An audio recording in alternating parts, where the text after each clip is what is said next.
खैट पर्वत का इतिहास।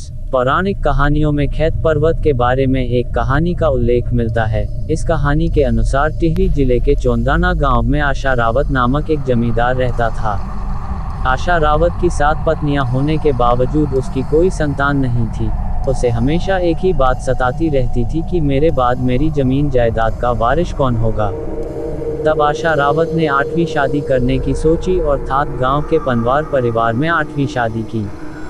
इस शादी में बाद आशा रावत के घर में 9 कन्याओं का जन्म हुआ।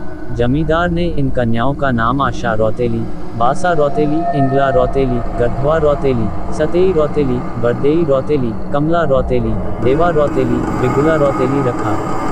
माना जाता है कि इन कन्याओं के पास दैवीय शक्तियां थीं। जन्म के मात्र 6 दिन में ही ये कन्याएं चलने लगी और केवल 6 वर्ष की आयु में अपने पिता से आभूषण और नए कपड़ों की मांग करने लगी। जब इन कन्याओं की आयु 12 वर्ष के करीब हुई तो इनका यौवन खिलने लगा। उसी समय गांव में एक धार्मिक आयोजन मंडान किया जा रहा था। ये सभी 9 बहनें भी सज धज कर वहां गई और गढ़वाली जागरों की धुन पर नाचने लगी। शाम हो गई तो उन्होंने अपने घर की तरफ देखा, वहां अंधेरा नजर आ रहा था, जबकि खैट पर्वत रंग बिरंगे फूलों से चमक रहा था। ये देखकर सभी 9 बहनें खैट पर्वत की ओर चल दी। रास्ते में वे अपने मामा के गांव थात पहुंचे। वहां भी अंधेरा था और खैट पर्वत पर फूल चमक रहे थे। वहां से वो आगे बढ़े और खैट पर्वत पहुंच गए। उस समय खैट पर्वत पर कैट नामक राक्षस का निवास था। ये राक्षस कन्याओं को कोई नुकसान न पहुंचाए, इसलिए श्री कृष्ण ने अपनी शक्तियों से कैट की मनस्थिति परिवर्तित कर दी और तब कैट ने उन कन्याओं को अपनी बहन मानते हुए उनकी खूब सेवा की।